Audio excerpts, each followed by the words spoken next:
His young son, by the way, he's got a toddler son who apparently, he put a video up on Instagram, was watching with rapt attention.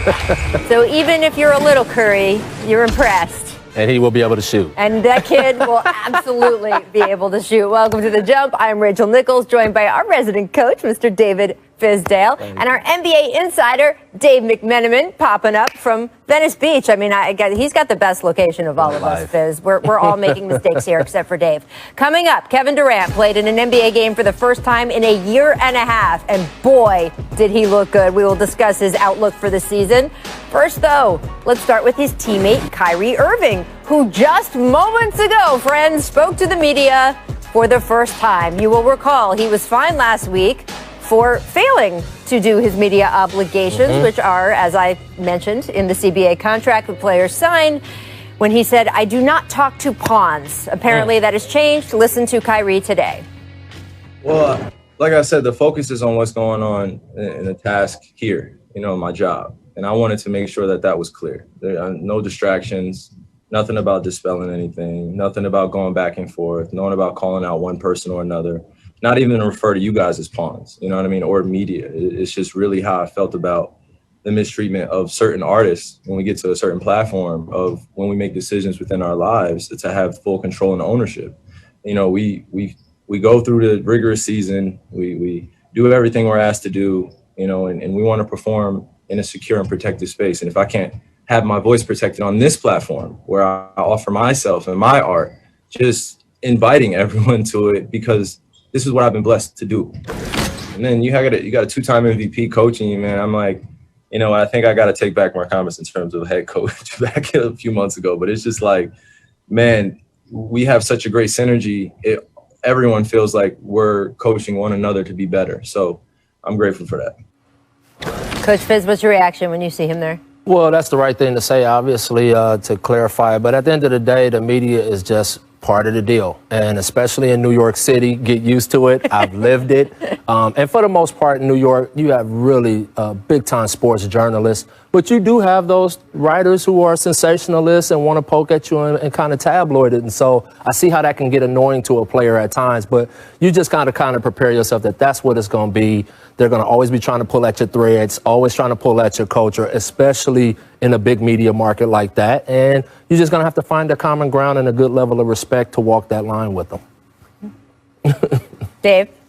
Well, speaking as someone who covered him day in, day out for 3 years and didn't really feel like I had a different advanced relationship with him at the end of those 3 years than I did on day one, all I ask as someone, speaking on behalf of the media corps and advocate for the job we do, is just fulfill your obligations. Don't have to be friends with us, but speak to us after games, because if ultimately what you seek is understanding for the art that you are putting out there, the best way we can understand it is if we hear it directly from you. Because otherwise, we got to talk to other people who can interpret what you're doing and then put those quotes and that information in our stories versus getting it straight from the source. And so today, I hope, was an olive branch, because listen, the Nets are going to be one of the most fascinating teams all season long. Yes. Kyrie's one of the most fascinating characters in that group. So let's hear it directly from the horse's mouth. It's interesting to me, watching him speak just now, the best advocate for Kyrie Irving is Kyrie Irving. Absolutely. He is telegenic, he is charming, he is smart. When he wants to have a real conversation, he is winning in every kind of way.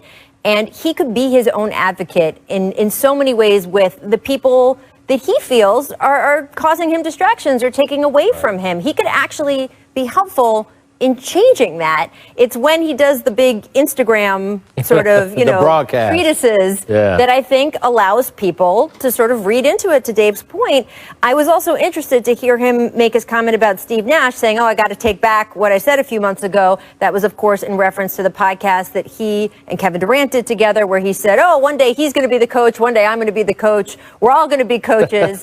And it's funny, in the moment, again, some people said, that's not a great thing to set up your new coach, Steve Nash, legendary Steve Nash, with.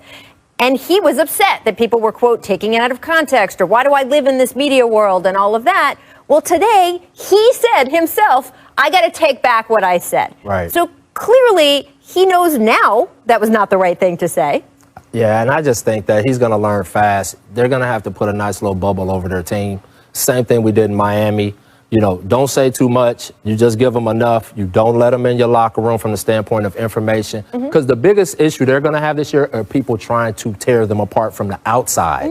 That team's got great, you can see the relationships are there. Steve Nash is the kind of guy that's a team builder. So they do have to be aware of what can tear them apart outside. But you need to understand you have to deal with the media, and you can use the media to your advantage if you approach it with the proper level of respect. The media is a conduit to the fans. No doubt. That's just how it is. That's why that is part of the collective bargaining agreement. Kevin Durant returning to action last night. Man, let's get back to the court because this was so great. First time since tearing his Achilles in Game 5 of the 2019 Finals. 15 points, 3 rebounds, 3 assists, 2 blocks, 24 minutes of action.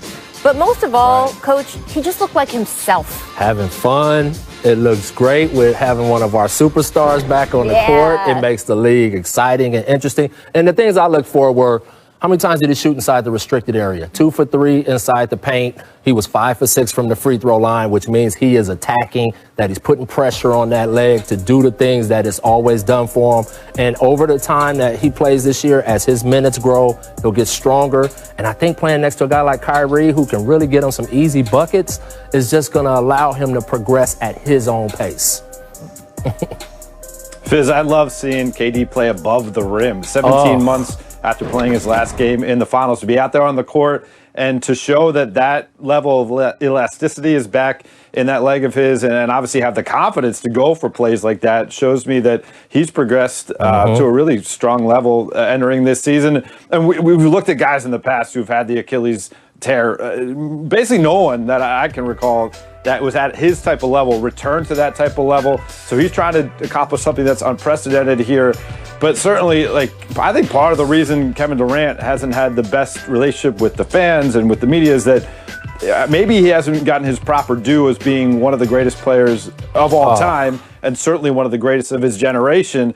And I think perhaps this could be a reminder to everyone of just how great of a basketball player he is if he can stay healthy on the court this year. I mean, look, we haven't seen a guy with his body type in his prime of that skill level have this kind of injury. So he could really be rewriting the book on what an Achilles injury can and can't do to you. And the chemistry he had with Kyrie on the court was remarkable. And you could see it in every moment. And them together, the way they complement each other, gave you hope, if you're a Nets fan, that this is really, really going to be something. And that chemistry, by the way, also apparent, not just in the game. Kev and Kyrie had a very entertaining Instagram live chat on Saturday. One of the most fun exchanges involved Kyrie asking for more post touches. Take a listen. In my past life, like I said, I was you.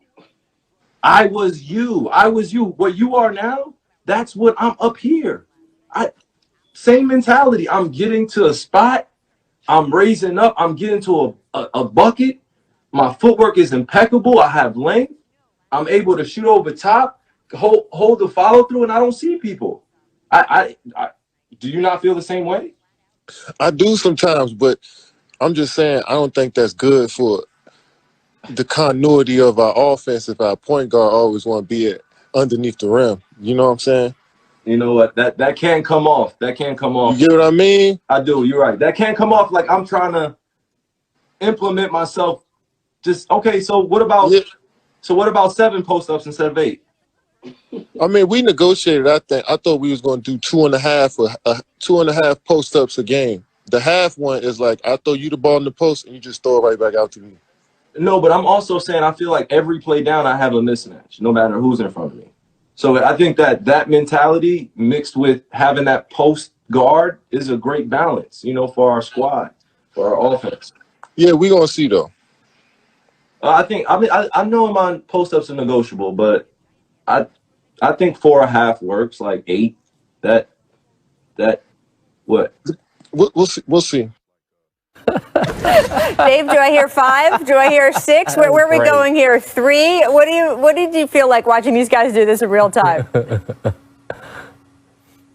Well, I mean, to see them hash things out over an Instagram Live shows us that, wow, we are in a different era of NBA basketball. And okay, that's okay. Like, this is like the lunch table type of conversation, and you don't have to take it to be so literal that they're going to be rewriting the playbook and handing it to Steve Nash before the first game of the regular season. But I think it's also interesting to know that, you know, he's one of the best improvisational players we've seen in the game. And he wants to map out how he goes about his offense, which, you know, could be that he's on such a high level that he can think that many plays ahead, or it could be this is just two guys having fun talking about the game. I think it's two guys having fun, but Kyrie is a great post-up guard. He doesn't get enough credit for that, but I love KD's response to him. It was so coach-like. I don't think that's best for our team right now. And so, you know, talking about floor balance and things like that. So I love that coming from KD, but you're talking about this is a better, on paper, they fit better than LeBron and Kyrie, right? Because LeBron needs that ball in his hands a lot. He's a guy, he's a playmaker, a guy like that. Both of those guys were like that. But now you put KD with them, who in his whole career has been one of the most efficient players when it comes to getting buckets. 1, 2, 3 dribble max to get wherever he wants to get a bucket.